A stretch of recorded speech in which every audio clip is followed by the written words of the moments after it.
Hello everyone. मेरा नाम है सागर बलूनी और मैं आपका स्वागत करता हूं इस प्यारे से छोटे से आपके अपने चैनल में। तो हम halo alkane and hello arene chapter पढ़ रहे थे और पिछले लेक्चर में हमने रिएक्शन ऑफ हेलो एल्केन देखा था, जिसमें हमने nucleophilic substitution reaction, elimination reaction and reaction with metal part देखा था। और आज के इस लेक्चर में हम देखने वाले हैं रिएक्शन ऑफ हेलो एरीन, जिसके साथ हमारा चैप्टर बिल्कुल अंत तक पहुंच जाएगा। बस उसके बाद एक 30 मिनट का छोटा सा थ्योरेटिकल टॉपिक आएगा जिसको अपन बोलते हैं पॉली हेलोजन कंपाउंड। वो भी अभी थोड़ी देर बाद मैं आपको डाल दूंगा। ठीक है, तो करते हैं आज का लेक्चर स्टार्ट और देखते हैं रिएक्शन ऑफ हेलो एरीन्स। तो यहाँ पर मैंने हेडिंग डाल दी रिएक्शन ऑफ हेलो एरीन्स और ये हमारा हेलो एल्केन और हेलो एरीन चैप्टर का लेक्चर नंबर 8 है। ठीक है, तो हम पढ़ते हैं। चलो, तो देखो यहाँ पर मैं लिख देता हूँ रिएक्शन ऑफ हेलो एरीन्स। तो जब मैंने आपको पिछले लेक्चर्स में क्या पढ़ाया था, रिएक्शन ऑफ हेलो एल्केन पढ़ाया था। मैंने आपको बताया था जो हेलो एल्केन होते हैं ना, उनका दूसरा नाम होता है एल्काइल हैलाइड। वैसे ही जब यहाँ पर हेलो एरीन में बोल रहा हूँ तो हेलो एरीन्स का दूसरा नाम होता है सर एराइल हैलाइड्स। क्या होता है सर? एराइल हैलाइड्स होता है। और एराइल हैलाइड्स क्यों होता है वो आपको मैंने ऑलरेडी बता ही रखा है। ठीक है, अब देख यहाँ पर हमको 3 टाइप की रिएक्शन पढ़नी है। Nucleophilic substitution reaction, yes sir. Electrophilic substitution reaction, yes sir. और रिएक्शन विद मेटल। ठीक है, तो ध्यान से एक बात मैं आपको बता दूं, जो अपने ये एराइल हैलाइड्स होते हैं ना, जो हमारे ये हेलो एरीन्स होते हैं ना, ये जनरली ना न्यूक्लियोफिलिक सब्स्टिट्यूशन रिएक्शन देना प्रेफर नहीं करते। ये मोस्टली अपनी इलेक्ट्रोफिलिक सब्स्टिट्यूशन रिएक्शन देना प्रेफर करते हैं। क्योंकि आप ध्यान दो, आप याद करो, जब मैंने आपको एरोमेटिक हाइड्रोकार्बन पढ़ाया था वहां पर मैंने आपको बताया था कि जो एरोमेटिक हाइड्रोकार्बन होते हैं ना सर, वो हमारे क्या देते हैं, इलेक्ट्रोफिलिक सब्स्टिट्यूशन रिएक्शन देते हैं। तो यहाँ पर ध्यान से देख, जब मैं यहाँ पर ये मैंने एक हेलो एरीन ले लिया, तो ये हेलो एरीन है ना, ये भी तो कहीं ना कहीं यहाँ पर एरोमेटिक ही है। तो यहाँ पर ये क्या प्रीफर करना चाहते हैं, ये क्या देना चाहते हैं, ये देते हैं अपनी इलेक्ट्रोफिलिक सब्स्टिट्यूशन रिएक्शन। मतलब जो हमारे हेलो एरीन्स या फिर एराइल हैलाइड्स होते हैं ना, वो न्यूक्लियोफिलिक सब्स्टिट्यूशन रिएक्शन देना प्रेफर नहीं करते। तो जब हम यहाँ पर मैंने हेडिंग डाल दी न्यूक्लियोफिलिक सब्स्टिट्यूशन रिएक्शन, तो जो इसकी पहली लाइन है वो देख, वही तो लिखी हुई है कि जो अपने एराइल हैलाइड्स होते हैं वो are extremely less reactive towards nucleophilic substitution reaction. मतलब न्यूक्लियोफिलिक सब्स्टिट्यूशन रिएक्शन के लिए वो बहुत लीस्ट रिएक्टिव है। मतलब न्यूक्लियोफिलिक सब्स्टिट्यूशन रिएक्शन वो देना पसंद नहीं करते। कौन? हमारे एराइल हैलाइड्स, जो हम टॉपिक अभी पढ़ रहे हैं, हमारे एराइल हैलाइड्स यानी हेलो एरीन्स। ठीक है, तो ये क्या प्रेफर करना चाहते हैं, ये देना चाहते हैं अपनी इलेक्ट्रोफिलिक सब्स्टिट्यूशन रिएक्शन। ठीक है, तो यहाँ पर एनसीईआरटी में जो दे रखा है वहां पर उन्होंने 4 रीजन दे रखे हैं, 4 ऐसे रीजन जिससे वो बता सकें कि क्यों हमारे aryl halides nucleophilic substitution reaction देना पसंद नहीं करते। इसके अपन 4 रीजन देखने वाले हैं। तो पहला रीजन इसमें आता है सर रेजोनेंस इफेक्ट। कौन सा इफेक्ट? Resonance effect. समझ में आ गई बात? तो ध्यान से देख, ये मेरा कहीं ना कहीं क्या है, एराइल हैलाइड है। ये मेरा क्या है, एराइल हैलाइड है। अब ध्यान से देख मेरे भाई, यहाँ पर जो क्लोरीन लगा हुआ है ऊपर, उसके पास 3, तेरे पास लोन पेयर भी तो होंगे, क्योंकि टोटल 8 करने हैं मुझे। एक बॉन्ड लगा हुआ है तो 1 और 1 2 तो ये हो गए। तो मुझे 6 क्या करने पड़ेंगे, फ्री इलेक्ट्रॉन रखने पड़ेंगे। और 2 फ्री इलेक्ट्रॉन को मिला के क्या बोलते हैं अपन, एक लोन पेयर बोलते हैं। क्या बोलते हैं अपन? एक लोन पेयर बोलते हैं। ठीक है, तो मतलब कुल मिला के बात ये है कि क्लोरीन के पास 3 तेरे क्या लोन पेयर हैं। और लोन पेयर तो कुछ नहीं होते हैं, क्या ये सर, इलेक्ट्रॉन्स ही हैं, तेरे फ्री इलेक्ट्रॉन्स हैं। ठीक है, तो यहाँ पर देख, यहाँ पर जो तेरे ये लोन पेयर है ना, ये जो लोन पेयर है ये कहीं ना कहीं डबल बॉन्ड के साथ रेजोनेंस में जा रहे हैं कि नहीं जा रहे। देख, double bond, single bond, lone pair. तो यहाँ पर जो तेरे लोन पेयर है वो तो डबल बॉन्ड के साथ कहीं ना कहीं रेजोनेंस में जा रहे हैं। जो वो बेंजीन रिंग नीचे दिख रही है ना, बेंजीन रिंग के साथ वो रेजोनेंस में जा रहे हैं। तो जब रेजोनेंस में जाते हैं ना, तो जो सिंगल बॉन्ड होता है ना बीच का, वो क्या हो जाता है, पार्शियल डबल बॉन्ड बन जाता है भाई। वैसे ये जो सिंगल बॉन्ड है ये भी क्या अपने पार्शियल डबल बॉन्ड है, ये भी पार्शियल डबल बॉन्ड है, ये भी पार्शियल डबल बॉन्ड है। ठीक है, तो जो कार्बन और क्लोरीन के बीच में मुझे सिंगल बॉन्ड दिख रहा था वो ना सिंगल बॉन्ड नहीं है यहाँ पर, क्योंकि यहाँ पर जो तेरे लोन पेयर है वो रेजोनेंस में जा रहे हैं भाई। तो वो तेरा जो सिंगल बॉन्ड दिख रहा था वो सिंगल बॉन्ड नहीं है, वो तेरा पार्शियल डबल बॉन्ड है। ये रेजोनेंस टॉपिक में मैंने तेरे को अच्छे से बता रखा है भाई। ठीक है, तो ये जो पार्शियल डबल बॉन्ड बन गया ना, ये पार्शियल डबल बॉन्ड बन गया ना, तो सिंगल बॉन्ड होता तो इसकी बॉन्ड स्ट्रेंथ क्या होती, कम होती। पर जो ये पार्शियल डबल बॉन्ड बन गया ना, तो पार्शियल डबल बॉन्ड की बॉन्ड स्ट्रेंथ क्या होती है, ज्यादा होती है। Bond strength partial double bond की ज्यादा होती है, मतलब इसको तोड़ने में ज्यादा एनर्जी लगाएगी, मतलब इसको तोड़ना ज्यादा मुश्किल है। तो यहाँ पर ये जो क्लोरीन है ना, ये कार्बन से साथ टूट नहीं पाता। मतलब यहाँ से जब न्यूक्लियोफाइल आया तो न्यूक्लियोफाइल क्या करता था, यहाँ पर ये जो हैलोजन था ये भाग जाता था Cl माइनस आयन लेके, और यहाँ पीछे प्लस आ जाता था, तो प्लस में कहीं ना कहीं न्यूक्लियोफाइल जुड़ जाता था। पर यहाँ पर अब यहाँ पर क्योंकि जो जो क्लोरीन लगा हुआ है ना, वो कहीं ना कहीं जिस कार्बन के साथ लगा हुआ है उसके साथ सिंगल बॉन्ड से नहीं लगा हुआ, वो यहाँ पर पार्शियल डबल बॉन्ड से लगा हुआ है। तो यहाँ पर इतना तोड़ना आसान नहीं है, क्योंकि यहाँ पर bond strength partial double bond की सिंगल बॉन्ड से क्या होती है, ज्यादा होती है। तो यहाँ पर अब तोड़ के भागना इतना आसान नहीं है। तो यहाँ पर क्लोरीन अब तोड़ के भाग ही नहीं पा रहा भाई बॉन्ड को, क्लोरीन वहीं पे बैठा हुआ है। अब क्लोरीन वहीं पे बैठा हुआ है तो कहीं ना कहीं अपनी न्यूक्लियोफाइल कैसे अटैक वहां पे कर पाएगा, तो यहाँ पर न्यूक्लियोफिलिक सब्स्टिट्यूशन रिएक्शन नहीं हो पा रही। समझ में आ गई बात, यहाँ पर न्यूक्लियोफिलिक सब्स्टिट्यूशन रिएक्शन नहीं हो पा रही, ठीक है। पर जब मैं एल्काइल हैलाइड की बात करता हूं, जैसे ये मेरा एल्काइल हैलाइड है, देख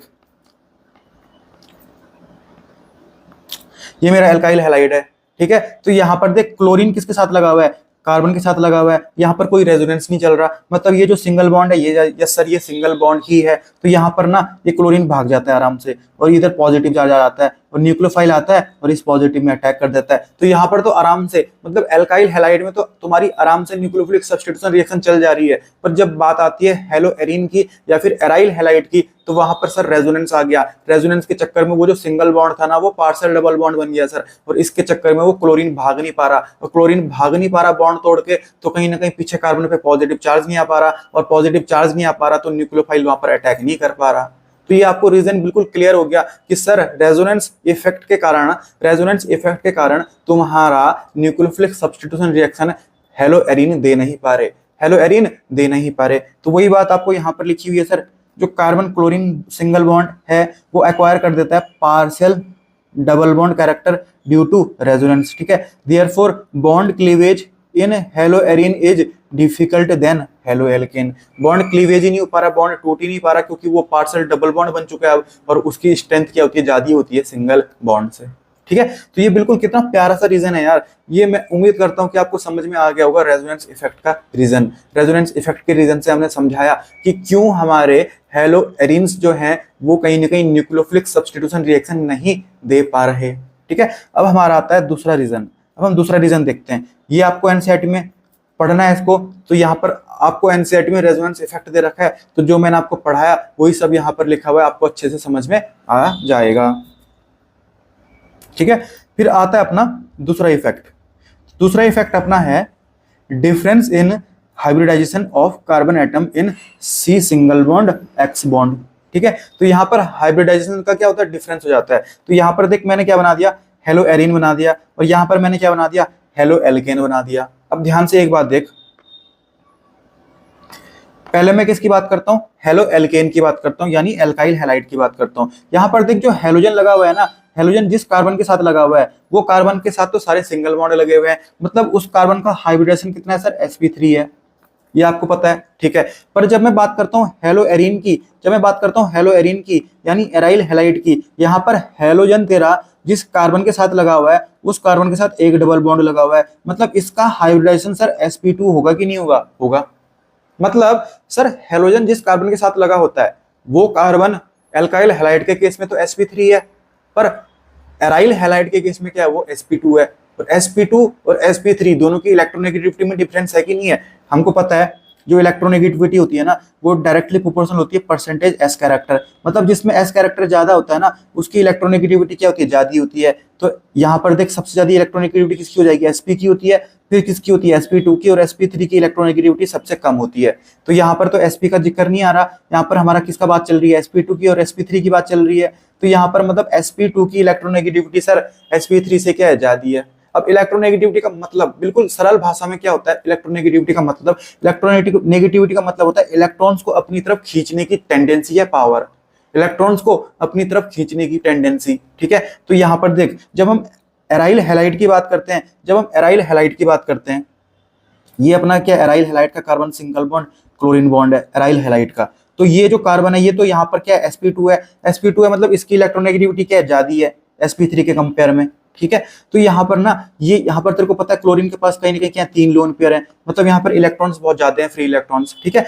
तो ये क्या करेगा, क्योंकि ये जो कार्बन है ये sp2 कार्बन है, मतलब इसकी इलेक्ट्रोनेगेटिविटी क्या ज्यादा है, और इलेक्ट्रोनेगेटिविटी का मतलब इलेक्ट्रॉन्स को अपनी तरफ खींचने की टेंडेंसी। तो यहाँ पर ना ये ज्यादा इलेक्ट्रोनेगेटिव होने के नाते होने के कारण ये इलेक्ट्रॉन्स को अपनी तरफ खींचने लग जाता है। या जो एक क्लोरीन के इलेक्ट्रॉन्स है ना, क्लोरीन के जो फ्री इलेक्ट्रॉन्स हैं उनको अपनी तरफ खींचने लग जाएगा, जिसके कारण ना ये जो बॉन्ड दिख रहा है तुमको, ये जो बॉन्ड दिख रहा है तुमको, ये वाला बॉन्ड कार्बन और क्लोरीन के बीच, तो ये बॉन्ड क्या हो जाएगा, कहीं ना कहीं छोटा होने लग जाएगा, छोटा होने लग जाएगा। ये जो कार्बन क्लोरीन बॉन्ड होता है ये छोटा होने लग जाता है, इसकी बॉन्ड लेंथ क्या हो जाती है, कम हो जाती है। ठीक है, तो देख यहाँ पर देख बॉन्ड लेंथ क्या हो गई, कम हो गई, क्योंकि कार्बन तेरा ज्यादा इलेक्ट्रोनेगेटिव है, क्योंकि ये sp2 हाइब्रिडाइज्ड कार्बन है। ठीक है, तो ये जो क्लोरीन के इलेक्ट्रॉन्स है ना उनको अपनी तरफ खींच रहा है, क्योंकि खुद इलेक्ट्रोनेगेटिविटी की जो डिफिनेशन है वो यही बोलती है कि इलेक्ट्रोनेगेटिविटी का मतलब यही तो होता है कि इलेक्ट्रॉन्स को अपनी तरफ खींचने की टेंडेंसी। तो यहाँ पर ये कार्बन इलेक्ट्रोनेगेटिव बहुत ज्यादा है, sp2 हाइब्रिडाइज्ड है, तो ये इलेक्ट्रॉन्स को, क्लोरीन के इलेक्ट्रॉन्स को अपनी तरफ खींच रहा है, जिसके कारण जो कार्बन और क्लोरीन का जो बॉन्ड है ना उसकी बॉन्ड लेंथ क्या हो गई, कम हो गई भाई, उसकी बॉन्ड लेंथ क्या हो गई, कम हो गई।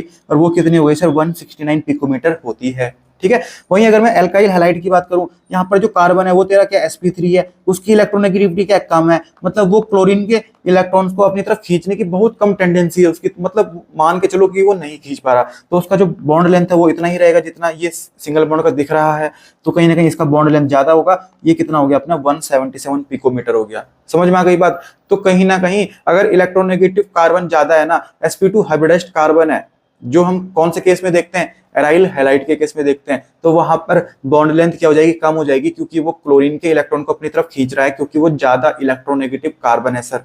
ठीक है, तो इस चक्कर में ना हमको कॉमन सेंस की बात पता है कि देख मैं तेरे को अगर एक वो दे दूं, छोटी सी चीज दे दूं, इतनी छोटी सी, उसको तेरे को बोलूं कि इतनी छोटी सी, मैंने तेरे को एक लकड़ी की डंडी दे दी, उसको बोलूंगा कि इसको तोड़ दे, तो उसको तेरे को दिक्कत होगी तोड़ने में। पर अगर मैं तेरे को थोड़ी लंबी डंडी दूंगा, बोलूंगा इसको तोड़ दे, तो तू आराम से उसको तोड़ देगा। मतलब जितनी छोटी चीज होगी ना उसको तोड़ने में उतनी दिक्कत होती है, उतना एफर्ट्स लगाना पड़ता है, उतना उसकी बॉन्ड स्ट्रेंथ ज्यादा होती है। समझ में आ गई बात। तो यहाँ पर मेरे को समझ में आ गया कि अगर बॉन्ड लेंथ छोटी होगी ना तो मैं तोड़ नहीं पाऊंगा, और तोड़ नहीं पाऊंगा तो क्लोरीन यहाँ पर टूट के भाग नहीं पाएगा भाई। क्लोरीन टूट के अगर भाग नहीं पाएगा माइनस चार्ज लेके, तो पीछे कार्बन पे पॉजिटिव चार्ज नहीं आ पाएगा, और पीछे कार्बन पे पॉजिटिव चार्ज नहीं आ पाया तो न्यूक्लियोफाइल कैसे अटैक कर पाएगा। मतलब यहाँ पर सर न्यूक्लियोफिलिक सब्स्टिट्यूशन रिएक्शन चलनी दिक्कत हो गई सर, न्यूक्लियोफिलिक सब्स्टिट्यूशन रिएक्शन नहीं चल पाएगी, क्योंकि क्लोरीन ना तोड़ के भाग नहीं पाएगा बॉन्ड, क्योंकि यहाँ पर बॉन्ड लेंथ बहुत कम है, और बॉन्ड लेंथ जब बहुत कम हो जाती है उसको हम तोड़ नहीं पाते, बहुत मुश्किल हो जाती है तोड़ना। ठीक है, तो वापस से वही अपना खेल बिल्कुल सेटिस्फाई तरीके से बिल्कुल प्रूव हो चुका है कि यहाँ पर बॉन्ड लेंथ कम होने के कारण, और बॉन्ड लेंथ अपनी कम क्यों हुई, क्योंकि कार्बन का हाइब्रिडेशन तेरा ज्यादा था, सॉरी कार्बन का हाइब्रिडेशन तेरा sp2 था, इलेक्ट्रोनेगेटिविटी उसकी क्या थी, ज्यादा थी, जिस चक्कर में उसने क्लोरीन के इलेक्ट्रॉन को अपनी तरफ खींचा, और जो कार्बन क्लोरीन बॉन्ड था वो बॉन्ड लेंथ छोटी हो चुकी है, और बॉन्ड लेंथ छोटी हो चुकी है तो उसको तोड़ने में मुश्किल है, तो क्लोरीन तेरा भाग ही नहीं पा रहा। अब क्लोरीन भाग ही नहीं पा रहा तो कार्बन पे तेरा पॉजिटिव चार्ज आ ही नहीं पा रहा, वहां पर तेरा न्यूक्लियोफाइल अटैक कर ही नहीं पा रहा, यहाँ पर न्यूक्लियोफिलिक सब्स्टिट्यूशन रिएक्शन चल ही नहीं पा रही। तो ये रीजन हमको एक और मिल गया कि कहीं ना कहीं हाइब्रिडेशन का डिफरेंस होने के कारण एराइल हैलाइड में कहीं ना कहीं हमारा न्यूक्लियोफिलिक सब्स्टिट्यूशन रिएक्शन चलाने में दिक्कत हो जाती है। ठीक है, तो दूसरा रीजन हमको समझ में आ गया। यहाँ पर लिखा हुआ है we know shorter bonds is difficult to break than longer bond. समझ में आता है हमको कि जो छोटे बॉन्ड्स हैं उनको तोड़ना दिक्कत होती है, और लंबे बॉन्ड्स को हम आराम से तोड़ सकते हैं। ठीक है, तो यहाँ पर हमने दो रीजन देख लिए जिससे हम बता सकते हैं कि जो हमारे एराइल हैलाइड्स होते हैं, यानी जो हमारे हेलो एरीन्स होते हैं, वो हमारे न्यूक्लियोफिलिक सब्स्टिट्यूशन रिएक्शन देने में दिक्कत देते हैं। ठीक है, पहला हमने देखा रेजोनेंस इफेक्ट। ठीक है, दूसरा हमने देखा difference in hybridisation of carbon atom in C single bond X bond. ठीक है, अब आता है अपना, देखो यहाँ पर एनसीईआरटी का मैंने ये जो आपको एनसीईआरटी में जो दे रखा है ये डिफरेंस इन हाइब्रिडेशन वाला टॉपिक, वो मैंने आपके लिए यहाँ पर चिपका दिया, तो आप यहाँ पर एनसीईआरटी की भी रीडिंग साथ साथ कर देना ताकि आपका कॉन्फिडेंस बूस्ट अप हो जाए और आपको रियलाइज हो जाए कि एक एक शब्द हम एनसीईआरटी का कवर करते हुए चल रहे हैं। ठीक है, अब जो तीसरा रीजन आता है ना, तीसरा रीजन आता है instability of phenyl cation, phenyl cation की इनस्टेबिलिटी। अब देख, अरे मेरे भाई एक बात ध्यान से देख, एक बात ध्यान से देख, ये मेरा हेलो एरीन है, यस सर। अब देख मान ले तेरा क्लोरीन भाग भी गया, मान ले तेरा क्लोरीन भाग भी गया Cl- आयन लेके, तो मान ले देख पीछे क्या हो जाएगा, पॉजिटिव चार्ज आ जाएगा कार्बन पे। अब जो ये पॉजिटिव चार्ज आया ना मेरे भाई, ये रेजोनेंस में तेरा पार्ट थोड़ी ले रहा, ये तेरा रेजोनेंस में पार्ट थोड़ी ले रहा। देख डबल बॉन्ड के साथ ही लगा हुआ ये, तो यहाँ पर ये रेजोनेंस में पार्ट ले ही नहीं रहा, क्योंकि बेंजीन में तेरा कौन सा रेजोनेंस चल रहा है, double bond single bond, double bond single bond, double bond single bond, वहां पर पॉजिटिव चार्ज तेरा रेजोनेंस में जा ही नहीं रहा। मतलब कहीं ना कहीं यहाँ पर जो पॉजिटिव चार्ज है ना उसके कारण मतलब स्टेबिलिटी बढ़ ही नहीं रही बेंजीन की। समझ में आ गई बात, ठीक है, क्योंकि वो पार्टिसिपेट ही नहीं कर रहा रेजोनेंस में। तो यहाँ पर स्टेबिलिटी तेरी क्या हो रही है, कम हो रही है। तो यहाँ पर स्टेबिलिटी अगर कार्बोकेटाइन की कम हो जाएगी तो कहीं ना कहीं तेरा SN1 रिएक्शन, तेरा जो न्यूक्लियोफिलिक सब्स्टिट्यूशन रिएक्शन है उसको चलाने में दिक्कत होगी कि नहीं होगी भाई। तो वही बात है, SN1 रिएक्शन यहाँ पर चलाने में क्या हो जाएगी, दिक्कत हो जाएगी।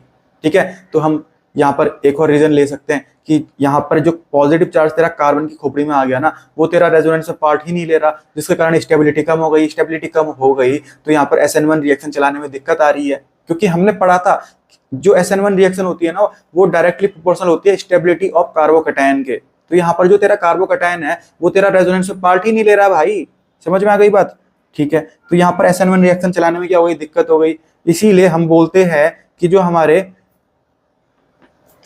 एराइल हैलाइड्स होते हैं वो हमारे न्यूक्लियोफिलिक सब्स्टिट्यूशन रिएक्शन देना पसंद नहीं करते। तो यहाँ पर हमको तीसरा रीजन मिल गया, इनस्टेबिलिटी ऑफ फिनाइल कैटायन। आप इसको अगर पढ़ोगे तो आपको यहाँ पर एनसीईआरटी में जो लिखा हुआ है वो भी आपको समझ में आ जाएगा। अब आता है अपना चौथा रीजन। चौथा रीजन बहुत प्यारा है सर, चौथा रीजन बहुत प्यारा है। ये अपना चौथा रीजन, ये मैंने ले लिया हेलो एरीन, ठीक है, ये मैंने ले लिया हेलो एरीन, ठीक है। अब मैं आपको बताऊं, यहाँ पर जो बेंजीन दिख रही है तुमको, बेंजीन, ठीक है, तो बेंजीन के पास देख तीन तीन तेरे पास क्या है, पाई बॉन्ड प्रेजेंट है। तीन तीन तेरे पास पाई बॉन्ड प्रेजेंट है तो उनमें तेरे पाई इलेक्ट्रॉन भी प्रेजेंट होंगे, ठीक है। और वो यहाँ से यहाँ घूमते रहते हैं, ये वाला यहाँ चला जाएगा, ये वाला यहाँ चला जाएगा। तभी तो जो सिंगल बॉन्ड दिख रहे हैं वो पार्शियल डबल बॉन्ड बन जाते थे, क्योंकि जो इसके पाई इलेक्ट्रॉन्स थे ना वो ऐसे ऐसे डीलोकलाइज्ड होते थे, ठीक है। तो यहाँ पर तेरी बेंजीन रिंग जो होती है ना वो ऑलरेडी तेरी इलेक्ट्रॉन रिच है, उसमें बहुत ज्यादा ऑलरेडी इलेक्ट्रॉन है। पाई इलेक्ट्रॉन ऐसे ऐसे घूम रहे हैं पूरे, ऑलरेडी वो इलेक्ट्रॉन रिच है। मतलब बेंजीन रिंग में इलेक्ट्रॉन की कमी ही नहीं है सर, उसमें इलेक्ट्रॉन बहुत जाल रहे हैं ऑलरेडी। और इलेक्ट्रॉन का चार्ज कैसा होता है, नेगेटिव चार्ज होता है। मतलब बेंजीन पहले से नेगेटिव चार्ज फुल है, और तुम न्यूक्लियोफाइल को अगर यहाँ पर सब्स्टिट्यूट करने की सोच रहे हो, न्यूक्लियोफाइल पे भी नेगेटिव चार्ज है। अबे भाई नेगेटिव नेगेटिव चार्ज रिपेल करते हैं यार, लाइक चार्जेस रिपेल, तुमको पता है ना, अनलाइक चार्जेस अट्रैक्ट करते हैं। ऑलरेडी तेरी जो बेंजीन रिंग है वो नेगेटिव चार्ज है, तो तू उसको न्यूक्लियोफाइल कहां से चिपकाएगा, उसमें तो पॉजिटिव चार्ज चिपका सकता है ना। तभी तो हम एरोमेटिक हाइड्रोकार्बन में देखते थे कि इलेक्ट्रोफाइल सब्स्टिट्यूशन रिएक्शन होता था, इलेक्ट्रोफिलिक सब्स्टिट्यूशन रिएक्शन, क्योंकि बेंजीन रिंग तेरी क्या है सर, बेंजीन रिंग तेरी क्या है, इलेक्ट्रॉन रिच है, मतलब उसमें नेगेटिव चार्ज आता है, तो वहां पर तू पॉजिटिव चार्ज चिपकाएगा ना, तभी तो तू वहां पर इलेक्ट्रोफाइल चिपकाता था। और यहाँ पर तेरा न्यूक्लियोफाइल तू कैसे लगा सकता है इसमें, क्योंकि ऑलरेडी तेरी बेंजीन रिंग इलेक्ट्रॉन रिच है यार। तो यहाँ पर तेरा जो नेगेटिव चार्ज है ना उसको लगाना क्या हो जाएगा, जो न्यूक्लियोफाइल है ना तेरा, उसको वहां पर सब्स्टिट्यूट कराने में क्या हो जाएगी, दिक्कत हो जाएगी। मतलब मैं बोल सकता हूँ न्यूक्लियोफिलिक सब्स्टिट्यूशन रिएक्शन चलाने में यहाँ पर दिक्कत होने वाली है। तो ये चौथा रीजन अपने को समझ में आ गया कि क्यों हमारे जो एराइल हैलाइड्स होते हैं या फिर क्यों हमारे जो हेलो एरीन्स होते हैं वहां पर न्यूक्लियोफिलिक सब्स्टिट्यूशन रिएक्शन आसानी से नहीं चल पाती। तो वही बात यहाँ पर लिखी हुई है मैंने, benzene ring is already electron rich, ठीक है, तो less likely for the nucleophile to approach the arenes. मतलब जो एरीन्स हैं, मतलब जो ये बेंजीन है ना, वहां पर कहीं ना कहीं अपना जो न्यूक्लियोफाइल है वो अटैक नहीं कर पा रहा, क्योंकि दोनों के चार्जेस यहाँ पर सेम हो गए। न्यूक्लियोफाइल भी तेरा नेगेटिव चार्ज, और जो बेंजीन रिंग है वो इलेक्ट्रॉन रिच है, उसमें भी ऑलरेडी नेगेटिव चार्ज, तो नेगेटिव नेगेटिव तो रिपेल करते हैं भाई, ठीक है। तो यहाँ पर जो इलेक्ट्रॉन रिच, मैं क्यों बोल रहा हूँ इसको, क्योंकि बेंजीन रिंग के पास तीन कहीं ना कहीं पाई बॉन्ड है, और एक पाई बॉन्ड के पास दो पाई इलेक्ट्रॉन होंगे, तो यहाँ पर तेरे तीन पाई इलेक्ट्रॉन के क्या पेयर है, मतलब तेरे पास 6 पाई इलेक्ट्रॉन है।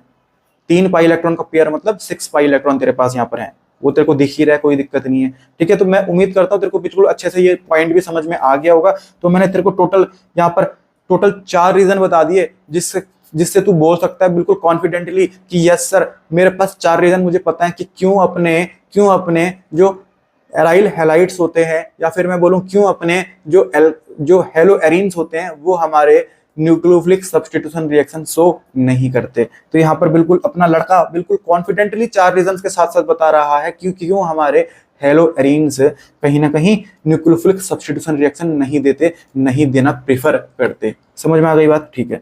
अब देख मतलब प्रीफर तो नहीं करते, ठीक है, तो अगर कहीं ना कहीं वो देते ही नहीं, अगर जो हमारे हेलो एरीन होते हैं ना वो कहीं ना कहीं न्यूक्लियोफिलिक सब्स्टिट्यूशन रिएक्शन बिल्कुल भी नहीं देते, तो हम यहाँ पर पढ़ते क्यों उसके बारे में, हम उसको बारे में पढ़ते ही क्यों। तो यहाँ पर मतलब कुछ अगर कंडीशन हमने विग्रसली बना दी, मतलब जबरदस्ती हम चाहें कि बिल्कुल तुम दो ही दो, अब हमने बोल दिया उनको, मतलब उनके गले में हाथ रख के हमने बिल्कुल उनको धमका के बोल दिया कि नहीं तुमको तो देना ही पड़ेगा, नहीं तुमको तो देना ही पड़ेगा, एराइल हैलाइड्स हेलो एरीन्स तुमको तो न्यूक्लियोफिलिक सब्स्टिट्यूशन रिएक्शन देनी ही पड़ेगी। ठीक है। तो यहाँ पर वो क्या करेंगे अब यार, अब उनके पास कोई ऑप्शन ही नहीं है, वो तुमको देना ही पड़ेगा। तो वो बोल रहे हैं कि हम दे तो देंगे, पर तुम जो हमारी इलेक्ट्रॉन रिच बेंजीन रिंग है ना, उसमें से इलेक्ट्रॉन को क्या कर दो, कम कर दो, उसमें से जो इलेक्ट्रॉन है ना उनको कम कर दो। अगर तुम हमारे पास नेगेटिव चार्ज कम कर दोगे तो हो सकता है कि हम न्यूक्लियोफाइल को एक्सेप्ट कर लें, हो सकता है कि हम न्यूक्लियोफाइल को क्या कर दें, एक्सेप्ट कर दें। ठीक है। तो या फिर मैं बेंजीन जो रिंग है ना मेरे पास, उसमें इलेक्ट्रॉन रिच है, मुझे पता है, उसके इलेक्ट्रॉन्स में अगर कम कर दूं तो हो सकता है कि वहां पर न्यूक्लियोफाइल अपना अटैक कर सकता है, न्यूक्लियोफिलिक सब्स्टिट्यूशन रिएक्शन चल सकती है। ठीक है। या फिर दूसरा कंडीशन है कि मैं यहाँ पर विगरस कंडीशन यूज करूं, क्या करूं, विगरस कंडीशन यूज करूं, मतलब बहुत खतरनाक कंडीशन यूज करूं जो बिल्कुल प्रिडिक्टेबल हो बिल्कुल। यहाँ पर मैंने क्या किया, यहाँ पर मैंने क्या ले लिया, मेरा क्लोरोबेंजीन है, मतलब मेरा एराइल हैलाइड है, सामने पे मैंने क्या ले लिया, NaOH ले लिया। NaOH अपना क्या है, यहाँ से OH माइनस आयन निकलेगा जो कि क्या न्यूक्लियोफाइल है। और यहाँ पर मैंने देख टेम्परेचर कितना ज्यादा दे दिया, 623 केल्विन, बहुत ज्यादा टेम्परेचर है भाई। यहाँ पर मैंने देख प्रेशर कितना दे दिया, 300 एटमॉस्फेयर प्रेशर, बहुत ज्यादा प्रेशर है भाई। मतलब यहाँ पर मैंने विगरस कंडीशन दे दी, और ये विगरस कंडीशन देने के कारण कहीं ना कहीं, ये विगरस कंडीशन देने के कारण हमारा जो क्लोरीन होता है वो भाग जाता है, Cl माइनस आयन लेके पीछे पॉजिटिव चार्ज आ जाता है, और यहाँ पर OH माइनस आयन चिपक जाता है, और ये हमारा यहाँ पर न्यूक्लियोफिलिक सब्स्टिट्यूशन रिएक्शन होता हुआ हमको दिख रहा है। यहाँ पर न्यूक्लियोफिलिक सब्स्टिट्यूशन रिएक्शन चल गया, मतलब न्यूक्लियोफिलिक सब्स्टिट्यूशन रिएक्शन चलना नहीं था, नहीं चलना था सर, पर यहाँ पर कहीं ना कहीं हमने भयंकर उनको इतना भयंकर टेम्परेचर दे दिया, इतना भयंकर प्रेशर लगा दिया, बिल्कुल जबरदस्ती हमने क्लोरीन को भगा दिया, क्लोरीन माइनस चार्ज लेके भाग गया, पीछे कार्बन पे पॉजिटिव चार्ज आ गया, वहां पर तूने न्यूक्लियोफाइल चिपका दिया। पर यहाँ पर तूने जबरदस्ती करी है सर, यहाँ पर तूने जबरदस्ती करी है, वो प्यार से नहीं भागा है, क्लोरीन तेरा का यहाँ पर प्यार से नहीं भागा है, वो तूने जबरदस्ती ऐसे कंडीशंस दे दिए उसको कि उसको भागना ही पड़ा। इतना टेम्परेचर दे दिया तुमने उसको, भाई इतना टेम्परेचर तुम किसी को दे दोगे तो वो छोड़ के भागेगा कि नहीं भागेगा, तुम किसी के ऊपर इतना प्रेशर लगा दोगे तो वो छोड़ के भागेगा कि नहीं भागेगा भाई, भागेगा। तो क्लोरीन तेरा यहाँ पर भाग जाएगा, और क्लोरीन तेरा अगर माइनस चार्ज लेके भाग गया तो पीछे कार्बन पे तेरा पॉजिटिव चार्ज आ गया, पॉजिटिव चार्ज आ गया तो वहां पर तेरा न्यूक्लियोफाइल जो कि यहाँ पर OH है वो चिपक गया, और यहाँ पर तेरी न्यूक्लियोफिलिक सब्स्टिट्यूशन रिएक्शन हो गई। ठीक है। तो वही बात यहाँ पर लिखी हुई है, रिप्लेसमेंट ऑफ हाइड्रोक्सिल ग्रुप, मतलब OH लग गया क्लोरीन को हटा के। ठीक है। तो एक तो तरीका ये है कि तुम विगरस कंडीशन दे दो, और दूसरा तरीका मैंने आपको बताया कि जो बेंजीन रिंग है उसमें हमको पता है कि वहां पर इलेक्ट्रॉन रिच बहुत ज्यादा है, और इलेक्ट्रॉन बहुत ज्यादा है वहां पर, इसी चक्कर में न्यूक्लियोफाइल वहां पर अटैक नहीं कर पा रहा। तो हम कहीं ना कहीं बेंजीन रिंग में ना कहीं उसमें से इलेक्ट्रॉन अगर उसमें से कम कर दें, उसमें से जो नेगेटिव चार्ज है वो हम कम कर देना, तो कहीं ना कहीं न्यूक्लियोफाइल सोच सकता है कि चलो यार बेंजीन रिंग में कहीं ना कहीं क्या कर दो, अटैक कर दो। अभी वो क्यों नहीं अटैक कर रहा, क्योंकि उसको पता है बेंजीन रिंग में बहुत ज्यादा इलेक्ट्रॉन्स है, बहुत ज्यादा वो इलेक्ट्रॉन रिच है, वहां पर बहुत ज्यादा नेगेटिव है, तो नेगेटिव नेगेटिव तो रिपेल करते हैं, तो वो क्यों अटैक करेगा भाई उसके ऊपर।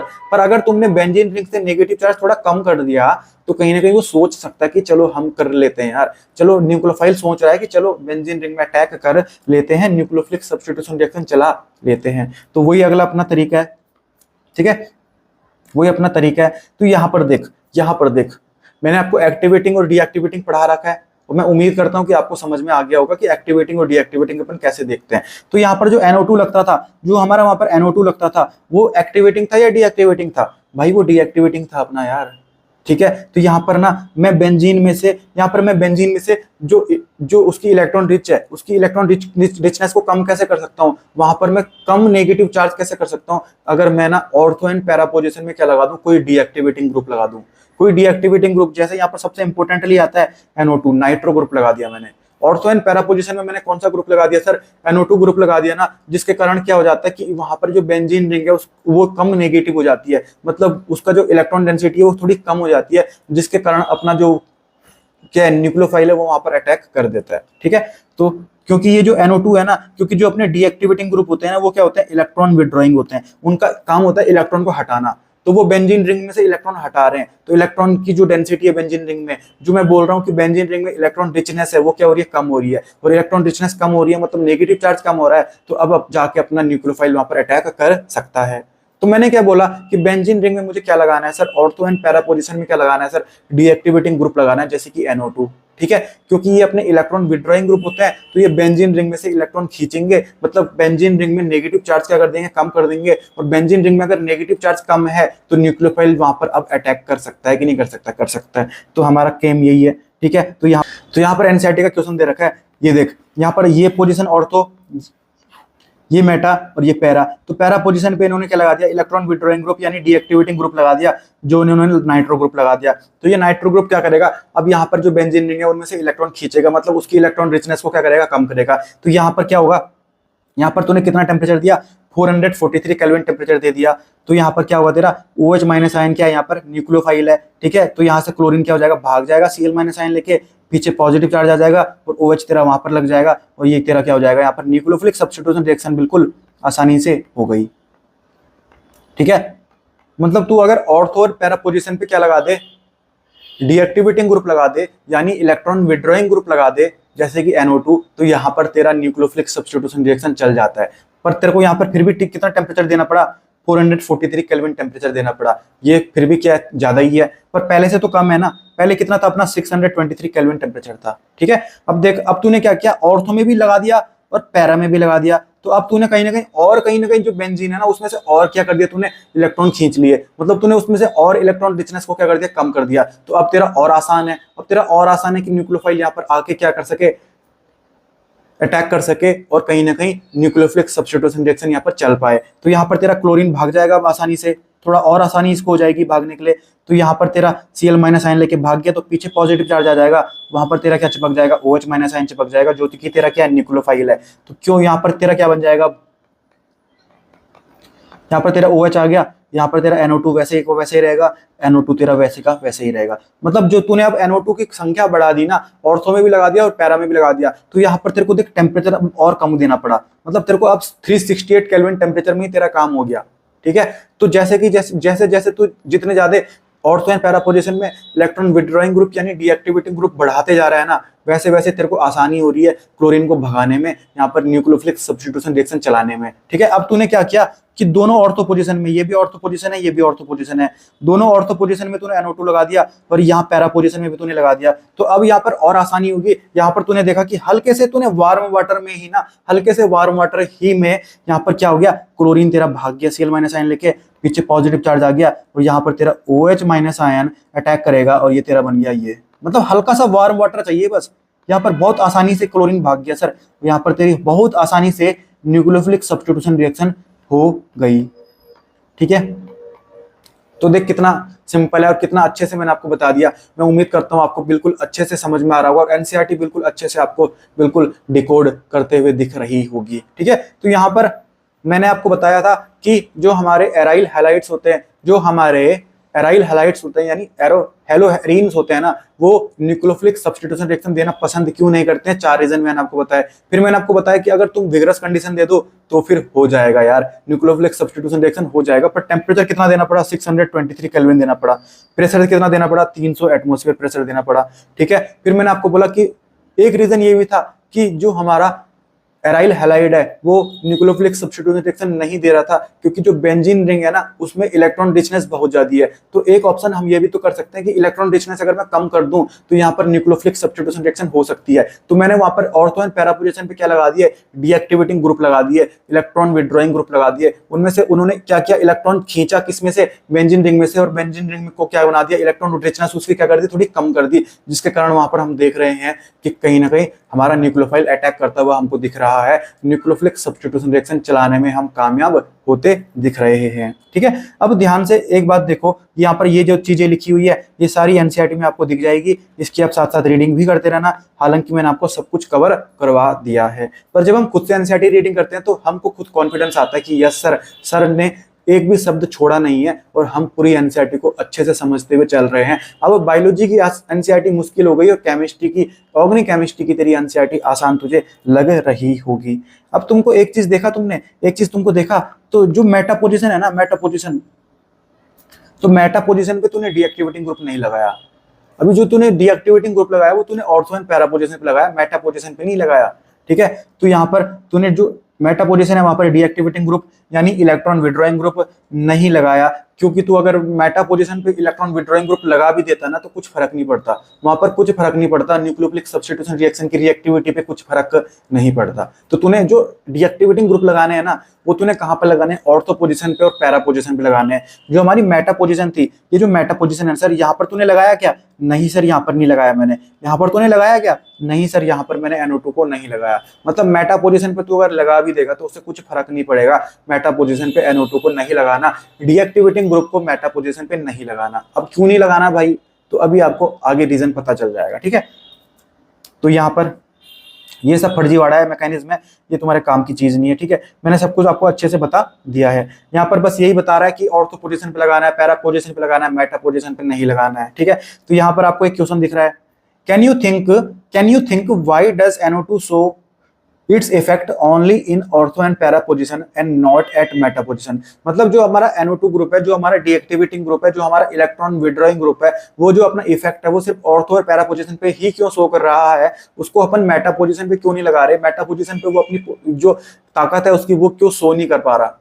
और ताकत क्या है उसकी? इलेक्ट्रॉन को खींचने की ताकत है उसकी, ठीक है सर। अब देख, ये मैं आपको खुद बताऊं, ये हमारा क्या है, एक एराइल हैलाइड है, क्लोरोबेंजीन है। अब ध्यान से देख मेरे भाई, ये जो क्लोरीन के पास 3 लोन पेयर हैं, ये लोन पेयर तो क्या है, ये हैं तो इलेक्ट्रॉन ही, मतलब नेगेटिव चार्ज है कुल मिला के। तो यहाँ पर एज्यूम कर ले कि क्लोरीन के पास तेरा नेगेटिव चार्ज है, तो यहाँ पर तेरा मान ले माइनस में लिख देता हूँ, ठीक है। यहाँ पर तेरा मान ले माइनस है, ठीक है। तो ये देख, मैंने आपको बताया था जब जब रेजोनेंस हो रहा है ना, तो रेजोनेंस में कहीं ना कहीं जो तेरा पॉजिटिव चार्ज है, माइनस चार्ज है, ये तेरा ना एक छोड़ के जाता है, एक कार्बन को छोड़ के। तो ये इस कार्बन पे नहीं जाएगा, ये तेरा यहाँ पर चला जाएगा, ये यहाँ पर नहीं जाएगा तेरा, ये यहाँ पर चला जाएगा, ये तेरा यहाँ पर नहीं जाएगा तेरा, ये यहाँ पर चला जाएगा, ठीक है। तो ध्यान से तूने एक बात देखी, जो तेरा माइनस चार्ज है ना वो तेरा ऑर्थो पोजीशन पे जा रहा है या फिर पैरा पोजीशन पे जा रहा है। अरे भाई यहाँ पर तो जा ही नहीं रहा, मेटा पोजीशन पे तो जा ही नहीं रहा। तो मेटा पोजीशन पे तू अगर NO2 ग्रुप लगा देगा, इलेक्ट्रॉन विड्रॉइंग ग्रुप लगा देगा, तो वो इलेक्ट्रॉन को खींचेगा ही नहीं, वहां पर माइनस चार्ज है ही नहीं भाई, तो वहां पर लगाने से कोई फायदा ही नहीं है। तो यही इसका रीजन है कि हम ऑर्थो एंड पैरा पोजीशन पे कहीं ना कहीं क्या लगाते हैं, डीएक्टिवेटिंग ग्रुप यानी इलेक्ट्रॉन विड्रॉइंग ग्रुप लगाते हैं, क्योंकि वहां पर माइनस चार्ज है, माइनस चार्ज ही को तो अपने को खींचना है, माइनस चार्ज ही तो हमको हटाना है, हमको इलेक्ट्रॉन रिचनेस ही तो बेंजीन की क्या करनी है, कम करनी है। यहाँ पर तो तेरा कोई चार्ज ही नहीं आया मेटा पोजीशन पे, तो वहां पर लगाने से कोई फायदा ही नहीं है भाई, कोई दिक्कत नहीं है। मैं उम्मीद करता हूँ कि मैंने आपको अच्छे से समझा दिया होगा और आप बिल्कुल अच्छे से समझ में आ गया होगा, कंसेप्ट बिल्कुल आपके क्लियर होते हुए चल रहे हैं, कहीं पे भी कोई दिक्कत नहीं आ रही। तो ये थी अपनी न्यूक्लियोफिलिक सब्स्टिट्यूशन रिएक्शन, और जो कि हमारे जो एराइल हैलाइड्स होते हैं या फिर हमारे जो हेलो एरिन्स होते हैं वो बहुत मुश्किल से देते हैं, या फिर बहुत विग्रस कंडीशन दे दो, या फिर ऑर्थो एंड पैरा पोजीशन पे डीएक्टिवेटिंग ग्रुप लगा दो, तब जाके वो देते हैं अपनी न्यूक्लियोफिलिक सब्स्टिट्यूशन रिएक्शन, ठीक है। तो न्यूक्लियोफिलिक सब्स्टिट्यूशन रिएक्शन कौन देते हैं अपनी, सबसे ज्यादा कौन देते हैं, वही बात आ जाएगी, एल्काइल हैलाइड। एल्काइल हैलाइड आराम से दे देंगे, पर एराइल हैलाइड्स देते तो हैं पर, या फिर विग्रस कंडीशन प्रदान कर दो, बहुत ज्यादा टेम्परेचर दे दो 643 केल्विन का, बहुत ज्यादा प्रेशर दे दो 300 एटमॉस्फेयर प्रेशर, या फिर अपना जो इलेक्ट्रॉन रिचनेस है उसको कम कर दो, मतलब ऑर्थो एंड पैरा पोजीशन पे तुम क्या लगा दो, डीएक्टिवेटिंग ग्रुप लगा दो, NO2 लगा दो, ठीक है।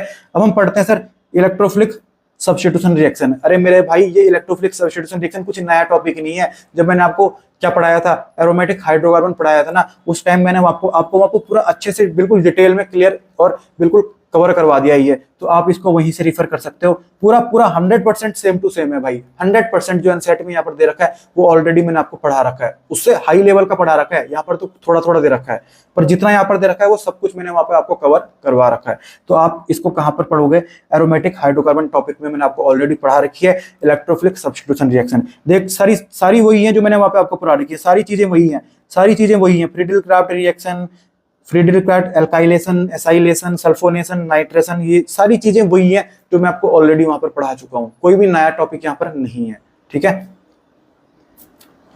ये चीज मैंने आपको बताई थी। देख यहाँ पर अगर बेंजीन के साथ डायरेक्टली क्लोरीन लग जाए तो इसका माइनस आई क्या हो जाता है, बहुत ज्यादा हो जाता है, और माइनस आई बहुत ज्यादा हो जाता है तो ये क्या होता है, अपना डीएक्टिवेटिंग तो होता है, पर यहाँ पर ये एक्सेप्शन में आता था।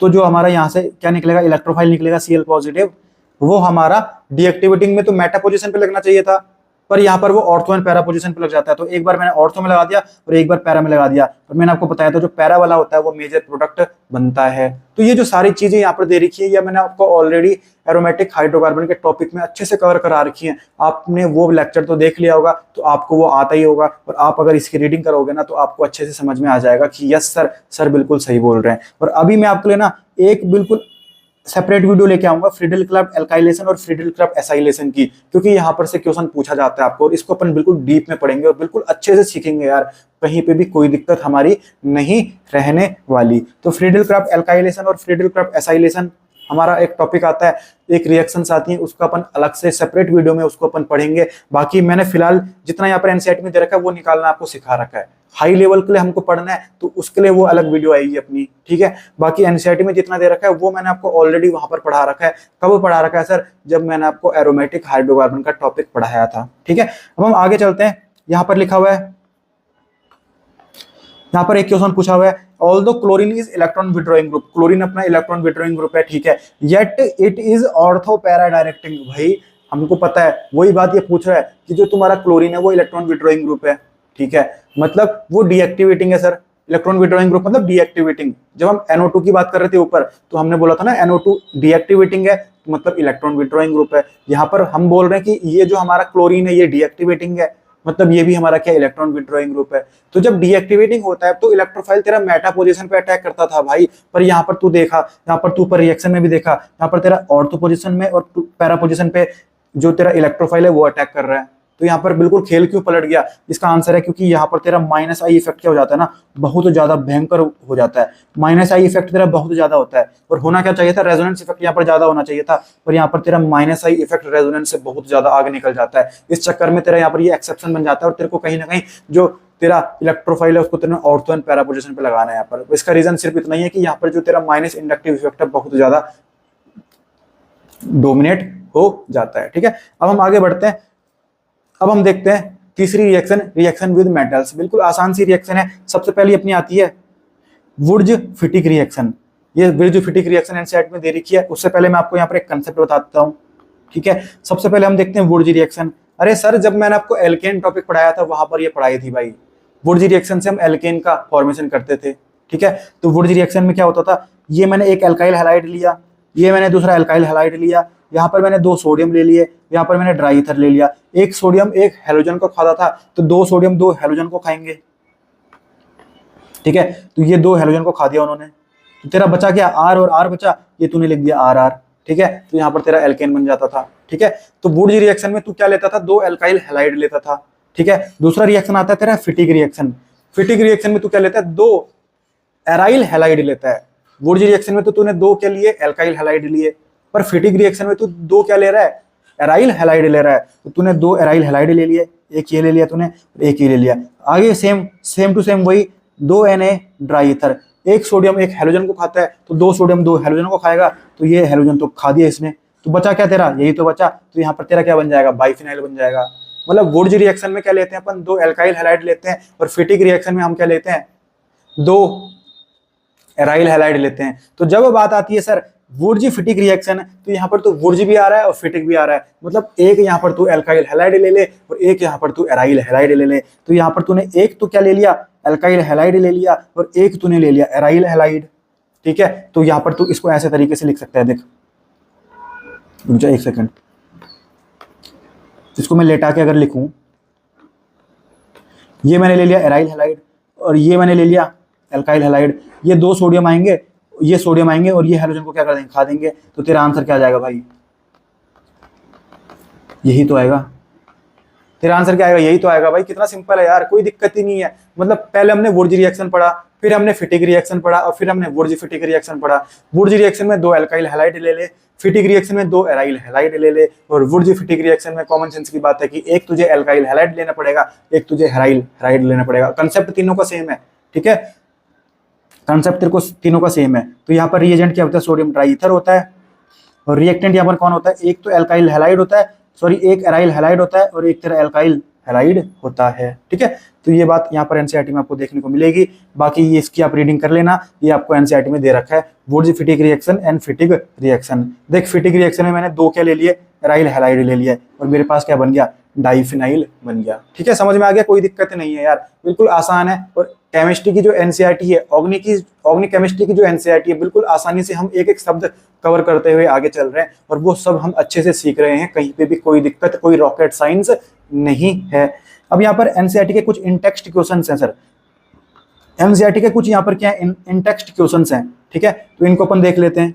पहला 6.7 है विच एल्काइल हैलाइड, मतलब कुछ एल्काइल हैलाइड उन्होंने दे रखे हैं, इनमें से ये पूछ रहा है कि कौन सा एल्काइल हैलाइड है। Would you expect to react more rapidly by SN2 mechanism, मतलब SN2 मैकेनिज्म से रैपिड रिएक्शन कौन शो करेगा, ठीक है। तो SN2 मैकेनिज्म में हमको पता है कि सबसे ज्यादा किस में होता है, 1 डिग्री में, फिर 2 डिग्री में, फिर 3 डिग्री में। तो यहाँ पर ब्रोमीन जिस कार्बन के साथ लगा हुआ है वो सिर्फ एक ही कार्बन के साथ लगा हुआ है, तो ये अपना 1 डिग्री है। यहाँ पर ब्रोमीन जिस कार्बन के साथ लगा हुआ है वो 2 कार्बन के साथ लगा हुआ है, तो ये जो कार्बन अपना 2 डिग्री है। तो ऑब्वियसली हमारा किस में आंसर आ जाएगा, ये वाला आंसर आ जाएगा। इसमें अपना कहीं ना कहीं SN2 रिएक्शन आराम से हो जाएगा। अब दूसरा क्वेश्चन देखें अपन, यहाँ पर ये जो है अपना 2 डिग्री है और ये अपना 3 डिग्री है, तो 2 डिग्री में क्या हो जाएगा, आराम से हो जाएगा, ठीक है सर। यहाँ पर अपन बात करें, यहाँ पर देख ये अपना 1 डिग्री कार्बन है जिसके साथ ब्रोमीन लगा हुआ है, और यहाँ पर भी ये 1 डिग्री कार्बन है जिसके साथ ब्रोमीन लगा हुआ है, तो यहाँ पर तो पेंच फंस गया।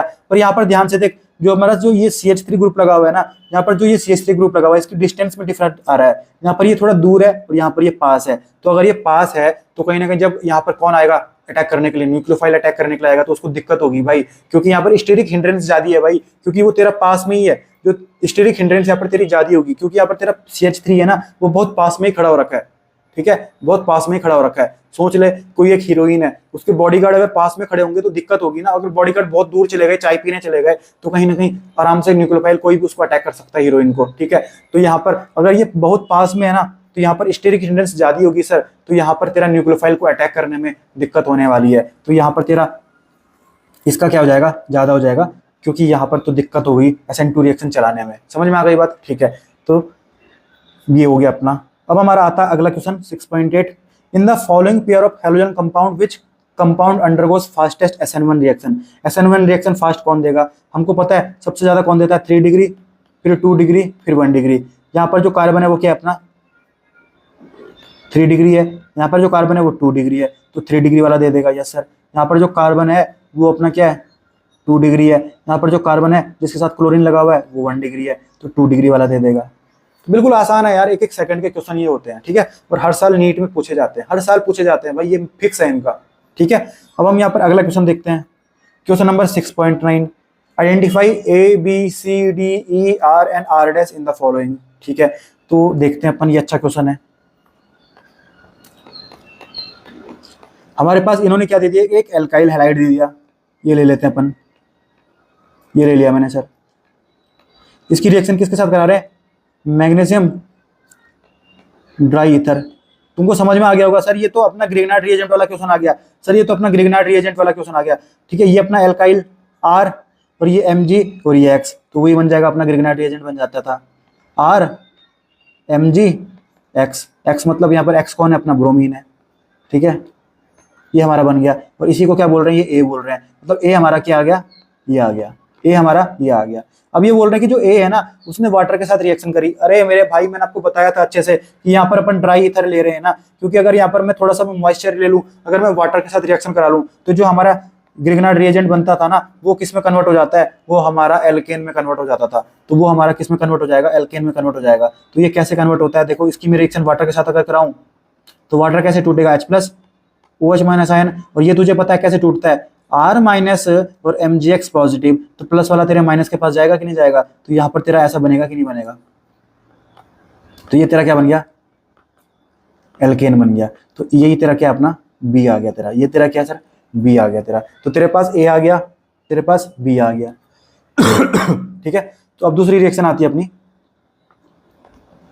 यहाँ पर क्या अपने पास RBr है, ठीक है, RBr है मतलब एल्काइल हैलाइड है, ये मैंने ले लिया RBr, ठीक है। इसकी रिएक्शन किसके साथ कराऊं मैं, अब मैग्नीशियम के साथ कराऊं in the presence of dry ether plus magnesium, ये लिख दिया मैंने ड्राई ईथर, ठीक है। तो ये भी वापस से वही रिएक्शन हो गई, ये भी अपनी क्या बनने वाला है, ये अपना R, ये अपना Mg और ये अपना Br। तो यहाँ पर अपना क्या बन जाएगा, R Mg Br, ये अपना क्या बन गया, ग्रिग्नार्ड रिएजेंट बन गया, ये अपना क्या बन गया, ग्रिग्नार्ड रिएजेंट बन गया, ठीक है सर। तो ये अपना क्या आ गया, C आ गया, ठीक है।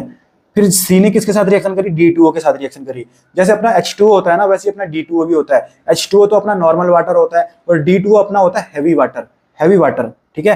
तो इसमें जो D है ना वो अपना क्या ड्यूट्रियम है, इसने D2O के साथ वाटर करी, तो ये कैसे टूटेगा, D+ और OD-, ठीक है। तो ये क्या बन जाएगा अपना हमको पता है R माइनस टूटेगा और mgx की खोपड़ी में पॉजिटिव आता है, तो प्लस वाला तेरा माइनस के पास आ जाएगा, यहाँ पर तेरा क्या बन गया, RD बन गया। क्या बन गया सर, RD बन गया। ठीक है, पर यहाँ पर देख इन्होंने क्या दे रखा है, इन्होंने ये बना रखा है, ये दे दिया, मतलब यहाँ से तुझे कॉमन सेंस नहीं पता लग रहा कि R क्या है इसमें से। R अपना क्या है, ये है CH3 CH CH3, ये अपना R है, RD बनना है ना अपना, तो R हमारा RD बन रहा है ना, तो R तो हमारा यही होगा ना। तो यहाँ से हमको पता चल गया कि हमारा R क्या है सर, यहाँ से मेरे को पता लग गया कि R क्या है मेरा, CH3 CH2 CH3, ये मेरा क्या है सर, R है। यहाँ से मुझे पता लग गया कि ये मेरा क्या अपना R है।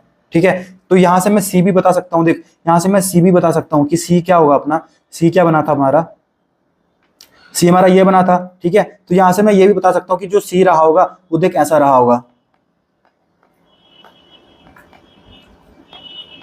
ये हमारा क्या रहा होगा, C रहा होगा। कोई दिक्कत नहीं है, ये हमारा R मिल गया, ये हमारा C मिल गया। ठीक है, तो A भी मुझे मिल गया, B भी मुझे मिल गया, C मुझे मिल गया, R मुझे मिल गया। ठीक है, अब मुझे निकालना है D, E और R1। ठीक है, अब अगली रिएक्शन अपन देखते हैं। ये क्या अपना RX है, R1X। ठीक है, तो ये मैंने लिया R1X। ठीक है, इसकी रिएक्शन किसके साथ हो रही है, Mg के साथ हो रही है, Mg के साथ हो रही है, तो हमारा क्या बन रहा है, D बन रहा है। तो D की रिएक्शन किसके साथ हो रही है, वाटर के साथ हो रही है, तो हमारा क्या बन रहा है, E बन रहा है शायद। अब देख ये हमारा एल्काइल हैलाइड है। ठीक है, Mg के साथ रिएक्शन करेगा तो ऑब्वियसली कॉमन सेंस की बात है, क्या बनने वाला है, RMgX बनेगा। तो D हमारा क्या हो गया, R1mgx, ये हमारा क्या बन गया, D बन गया। और मेरे को पता है कि वाटर के साथ रिएक्शन करेगा, मतलब यहाँ पर कहीं ना कहीं मॉइस्चर अगर थोड़ा सा भी आ गया ना, तो ये किस में कन्वर्ट हो जाता था, एल्काइल सॉरी ये एल्केन में कन्वर्ट हो जाता था, तो R1H बन जाएगा। क्या बन जाएगा, R1H बन जाएगा। ठीक है, अगर तुमको समझ में नहीं आ रहा तो तुम इसको ऐसे भी कर सकते हो। ठीक है, क्योंकि H प्लस और OH माइनस आयन के साथ रिएक्शन, ये कैसे टूटेगा, ये माइनस और ये प्लस, माइनस वाले में तेरा प्लस आ जाएगा, ये तेरा R1H बन गया। ठीक है, ये तुम्हारा R1H बन गया। ठीक है, ये मैंने आपको ऑलरेडी सब कुछ पढ़ा रखा है, कुछ नई चीज नहीं है आ रही है। मैं उम्मीद करता हूँ आपको समझ में आ रहा होगा। तो ठीक है, देख ये रिएक्शन हमको यहाँ पे समझ में आ गई। अब ये देख इधर क्या लिखा हुआ है इन्होंने, इसकी रिएक्शन किसके साथ करा दी, सोडियम ईथर के साथ करा दी, सोडियम ईथर के साथ करा दी, एल्काइल हैलाइड की रिएक्शन सोडियम ट्राई ईथर के साथ। ठीक है, तो मेरे भाई एल्काइल हैलाइड की रिएक्शन जब सोडियम ईथर के साथ कराते हैं ना अपन, तो ये कौन सी रिएक्शन होती है तुझे पता है, अबे वुर्ज रिएक्शन होती है भाई, वुर्ज रिएक्शन। और वुर्ज रिएक्शन में क्या हो जाता है ना, ये R1 और R1 ये अपना डबल हो जाता था। ठीक है, तो दो इन्होंने देख यहाँ पर क्या बना रखा है, ये बना रखा है, मतलब हमारा R1 ना ये होगा ना, क्योंकि यही चीज तो डबल हो रखी है यहाँ पर, यही चीज तो डबल हो रखी है, मतलब ये जो एक है ना इसी को मैं क्या बोल रहा हूँ, R1 बोल रहा हूँ। तो R1 मुझे पता लग गया सर, R1 मुझे पता लग गया सर, तो R1 मेरा क्या है, ठीक है, ये हमारा R1 देखो,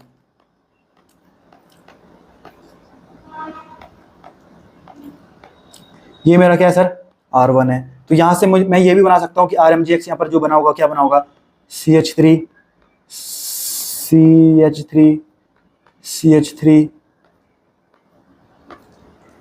तो इसके साथ क्या लगा होगा, MgX। तो यहाँ पर ये D तेरा ऐसा रहा होगा, तो तेरे को अगर E बनाना है तो E भी तो यहाँ पर बना सकता है। E तेरा कैसा रहा होगा, CH3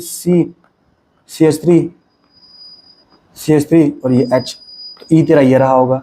समझ में आ गई बात। तो यहाँ पर तेरा पूरा जो क्वेश्चन था वो अच्छे से सॉल्व हो गया है, और लग रहा था कि बहुत डिफिकल्ट क्वेश्चन है, बहुत बिल्कुल आसान सा क्वेश्चन था, कहीं पे भी कोई दिक्कत नहीं आई। तो मैं उम्मीद करता हूँ आपने पूरा अच्छे से ये लेक्चर देखा होगा और आपको कहीं पे भी कोई दिक्कत नहीं आई होगी। बाकी कोई भी अगर डाउट या कंफ्यूजन आपके माइंड में आज के लेक्चर के रिगार्डिंग रहता है तो आप कमेंट सेक्शन में पूछ सकते हैं। बाकी कोई सजेशन आप मुझे देना चाहते हो तो उसको भी कमेंट सेक्शन में आप जरूर बताना। बाकी मिलते हैं अगले वीडियो में, तब तक के लिए टाटा बाय बाय, जय हिंद।